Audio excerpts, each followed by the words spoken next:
Hey everyone, welcome to my channel. My name is Rachel, and today I'm going to be talking about something that may surprise you, using cannabis to fight dandruff. And I know what you may be thinking, like this is very out of the ordinary. We all know that cannabis is known for its recreational use. However, I later came to find out that cannabis can have a few medicinal purposes as well.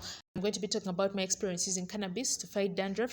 And while I'm telling you about my experience using cannabis to fight dandruff, I'm going to be styling my hair in this hairstyle that I found on Pinterest. And I'm going to be taking out this very old hairstyle. I think I've had this hairstyle for about 2 weeks, so it's long overdue.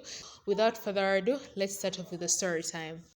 So, in case you're wondering where I got the idea of using cannabis to help me fight dandruff from, here is the backstory. So, there was a period of time in my life where I was suffering from dandruff the most. Like my dandruff problem was just out of hand.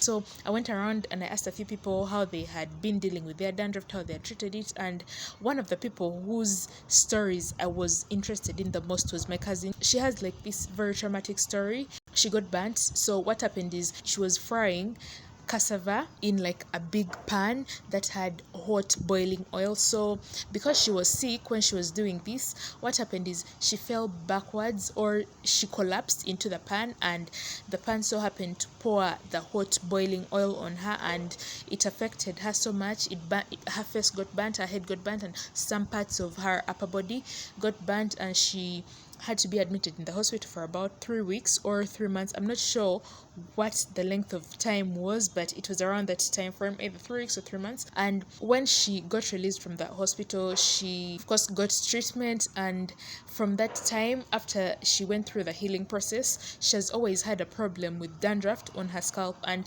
she not only has dandruff, she has like big flakes that fall out of her scalp as a result of the burns and damage to her skin cells. So she had the most interesting story, and because her problem was so major, she was the one I was interested in hearing from the most. So I went and of course I asked her, how did you deal with this problem of yours? And she told me that there was she had a friend who recommended cannabis to her. When she told me that she was using cannabis to help her fight dandruff, I was interested. I wanted to know more, and she told me all the details. Of course, later on in the video, I'll be telling you the method of preparation of cannabis that she told me that I later on went to use to fight dandruff. So, in case you do not know what dandruff is, it's basically a skin condition where you have white flecks falling out of your scalp. And what happens is when our skin cells die, they will start shedding, and they will start shedding in form of those white flecks. And you'll probably notice the condition more if you have dark hair, or if you're wearing a dark colored set of clothing. Maybe you're wearing a black shirt. That's when you'll most notice that when you scratch your scalp, you're going to see white flecks falling onto your hair strands or falling onto the clothing that you're putting on. And dandruff mostly occurs where our bodies produce oil the most, and those include body parts like the eyebrows, the beard, the mustache, the chest, and most commonly the scalp. And the science behind it is dandruff likes to grow, or it thrives in areas where our bodies produce the most amount of skin oil or sebum. And the science behind it is, number one, naturally on our bodies we have a microbe called malassezia, and what malassezia does is feed on oil or sebum that's produced out of our skin cells. When malassezia feeds on sebum that's on our skins, it excretes oleic acid. And some of us, if not most of us, about 50 to 70% of the world's population is allergic to oleic acid. And what will happen is, if oleic acid penetrates the upper layer on our skins, it will cause inflammation if you're sensitive to it. And once that inflammation occurs, of course, you're going to experience dandruff. And there are very many remedies that we've been told to use to help us to alleviate the effects of dandruff, or to reduce the occurrence of dandruff on our scalps. And some of the methods that I have used personally on myself, and others that I've seen some of my family members and friends using, include, number one, this is one of the methods that I have used personally, oiling the scalp. So what they say about dandruff is it thrives on a scalp that is dry, and therefore they encourage us to use oils like olive oil, amla, coconut, argan, and etc. Thousands of oils made on the market, tailored specifically for African hair to help us to fight dandruff. And then the other remedy that we've been told to use is anti-dandruff shampoos. So what they say about anti-dandruff shampoos is when we are going to use them, we put them on the scalp or you put them on the hair strands and then leave it to sit for about 15 to 20 minutes before rinsing it out of the scalp. The other method that we've been told to use is apple cider vinegar. So the benefit of apple cider vinegar is apparently it helps to balance out the pH of the scalp and therefore help in reducing the growth of yeast that would eventually cause dandruff. So what you do is you get apple cider vinegar, mix it in equal quantities with water in either basin or a jug, and then after you've shampooed your scalp, what you do is you're going to wash your scalp using that water mixed with apple cider vinegar. Another method that I have used personally and I loved was aloe vera gel. So what I would do is I would get an aloe vera leaf, cut it in the middle, and then put the gel onto my hair strands and also on my scalp. And apparently what aloe vera gel does is help reduce the itching or irritation that comes along with having dandruff. Also, baking soda is another one that we can use. So what you do with baking soda is you get a tablespoon or a teaspoon of baking soda and mix it with some quantity of water, and after you've shampooed your scalp, just rinse your hair out using the baking soda water, and this helps to remove the dead skin cells that are usually associated with the occurrence of dandruff on the scalp. So those are some of the remedies that I have used. Some were beneficial, however, that one method that I had or that I've always had a big problem with is the one of oiling the scalp. Please excuse me while I pause the story time for a little bit because I want to talk a little bit about what I'm doing to my hair. As you've seen, I've already finished twisting in the middle to back part of my hair. So what I'm doing right now is detangling the front section of my hair. I'm going to be detangling all the hair at the front of my head. After that, I'll be twisting it away. And when I'm done detangling and twisting all the hair that's at the front of my head, I'm going to be taking it out and then I'll be styling the other style that I showed you at the beginning of the video. So without further ado, let's carry on with the story time. Oiling the scalp is the method of treating dandruff that I disagree with the most because using oil on the scalp does more harm than good. It actually leads to formation of more dandruff in the place of actually helping you to curb the problem of having dandruff, because malassezia, which feeds on the sebum that is already on the scalp, so applying more oil on the scalp will feed that malassezia, and therefore we shall have more inflammation and therefore more dandruff. So as I said previously, I'm the kind of person who has suffered with the problem of dandruff for a while, and so I was asking around, and then I happened to find my cousin and she told me about that cannabis, or what is commonly known as marijuana, and she told me she used it and then it helped her first of all fight itching, and then also she had very less dandruff during the time when she was using it. And I was like, oh, this is interesting, like this is something I can try, because you never know what it could do for me. So that is what I went ahead and did. And of course, I'm not stupid. I went and I did a little bit of research because I don't want to just jump onto any trend that I hear. Like, of course, I needed to know, would it make me high? Would it affect me in any sort of way?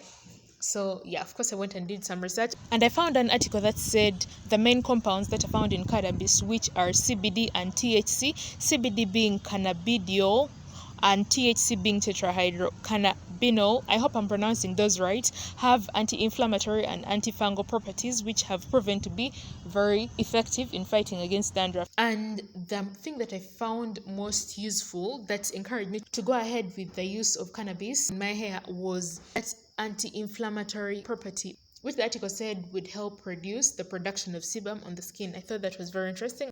And armed with that information, I was like, you know what, I'm going through with this plan. Like, this is the way to go. I'm going to use cannabis. I'm going to use marijuana. I don't care what they call it. And if it makes me high, it makes me high. Like, I'll deal with the consequences later. But for now, I need to deal with this dandruff problem as best as I can. So, I went ahead and I got cannabis, and that's how my journey started. And please allow me to make a very quick disclaimer. If you're someone who has flirted with the idea of using cannabis on your scalp for a while, please first go ahead and consult with a trained healthcare professional, because there's been very limited scientific research that has been conducted in regards to using cannabis to fight dandruff. And this is simply because in most countries around the world, it has been criminalized, or it's considered illegal to use cannabis either for recreational or for medicinal purposes. And so most researchers just decide to stay away from the plant altogether, because no one wants to go to jail because they're using a plant that has been criminalized in their country. And so yeah, that's why there's been very limited research on the topic of using cannabis either for dandruff or to treat diseases that affect human life.